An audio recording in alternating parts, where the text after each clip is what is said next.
Okay, in this video we are going to build a PRS model, polygenic race model for Alzheimer's disease, and we are going to use the microRNA expression data. It's been shown that the expression data has more predictability power compared to the GWAS data. The first step is getting the data from the GEO website. If you click here, you can extract data from this site using our Python code or directly download it from the link here. And when you get the data, we need 3 text files. The first text file is the expression data. On the columns we have the samples, and in rows we have the probes, and the rest is the expression data. The second file is the probes file, which is a simple lookup table, just the list of probe and the 1, 2, 3 simple index number. And the third file is the target, which is information about the samples. For example, sample ID, target, which is going to be AD, control, or other values, age of the patient, gender, and ApoE4, and that's the 2 other columns. And when we have these 3 files, I also suggest you using R or Python, you plot the density of your data, the expression data, to see if the expression data has been normalized or it's in the original form. It seems this is a raw data, it's not been normalized, which is good. Okay, then the next step here is moving this data, these files, to the relational database, which gives us a lot of flexibility to analyze and search the data. Okay, we open Smart Array, we connect, and then click on this plus sign. The first step is creating a database called GSE 120.584, then connecting to this database. Now click here and we go to the case study, and we just select expression file, and automatically we see the name for probes and targets. Then the next step here is just uploading targets data to the database, then uploading probes, then uploading the expressions file. This way, instead of working with the text file, we have all those capabilities and features in the relational database for our newly created GSE database. Okay, it's done.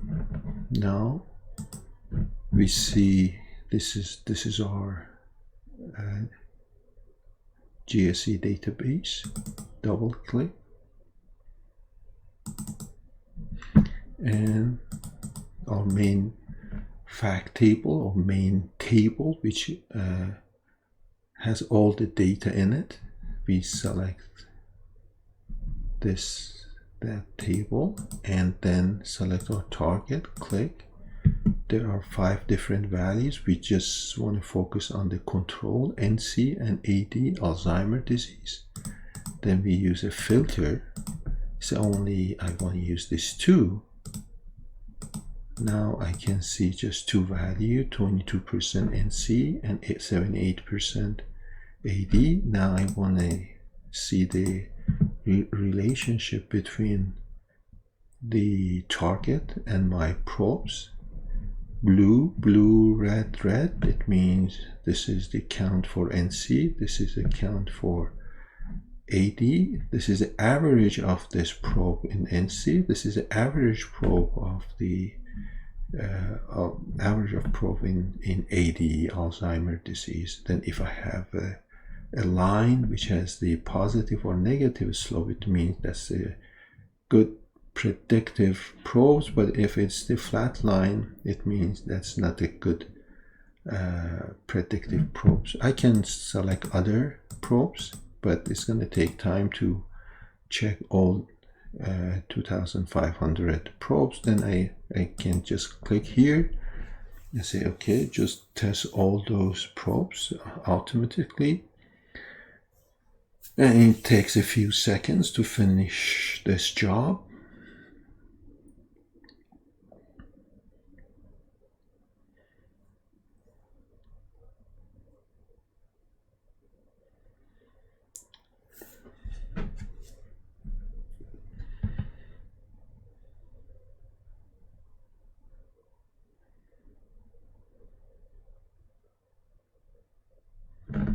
Okay, this is a volcano plot, and this is the FDR 0.05 limit. We see we don't have any probe passing that line. That's not a good news, but it doesn't mean we don't have any chance to build a good model.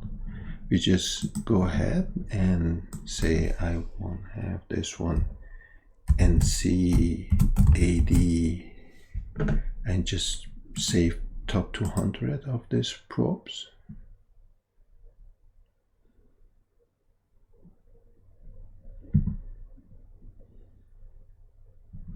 Now I have, this is my table. As you can see, we can manage our not only main data set, also any subset we build, and we put it in a table, and we have full control of data we have in our database.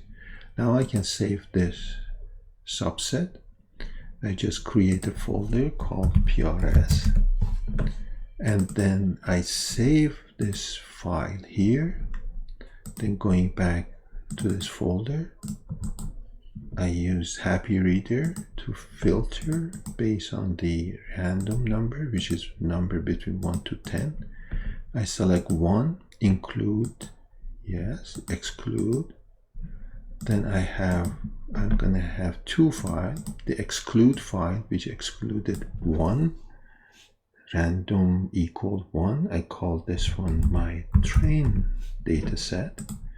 And the file which only includes random equal 1, I call it test. It means here the random is just 1, and the train said anything except 1. Okay, now I have my data for modeling. I open our unique predictive modeling machine learning platform. Start with the new, and in this folder I call this one ADPRS.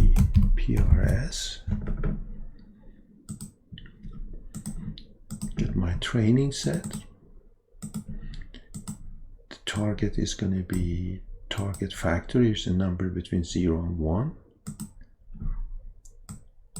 I exclude this too. I can keep age, gender, APOE4, but I remove this 3 columns and just get the statistics I need for the modeling. On the modeling side, I try to find the best subset, and I can use,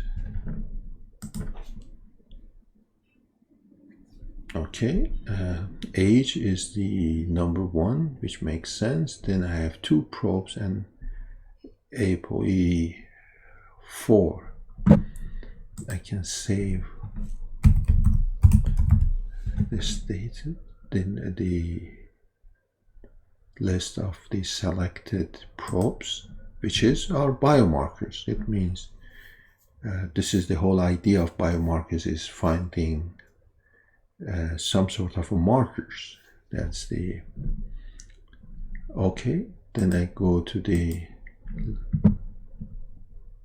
prediction tab and select the test file, classification, the target, and this is the selected, just 4. And as you can see, this is a good model. It's 83% accuracy, and then sensitivity is 82%, specificity is 83.4%, which is good. Also, this is a very important part, which means the last 10% of the population, the test data we have, the model is performing almost 5 times better than the random model. It means this is a good scoring model. Then we can do more evaluation. For example, here I can get the score, and the first 10% here, this is random, almost 5 times. A model is 5 times better than the random. We can see it in the left here. It's almost 5 in top 10%. ROC shows a very good number, 0.9 almost.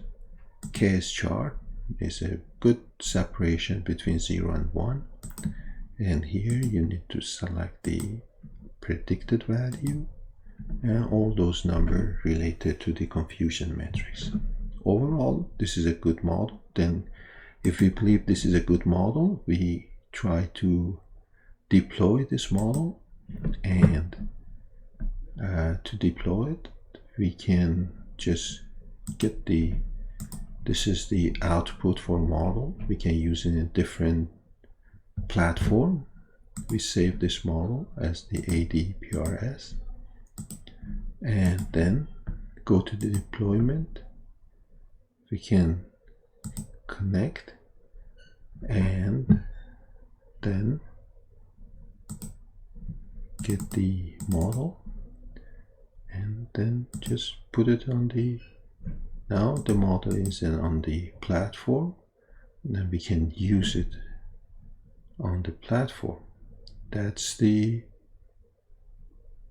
way it works. Okay, thank you so much.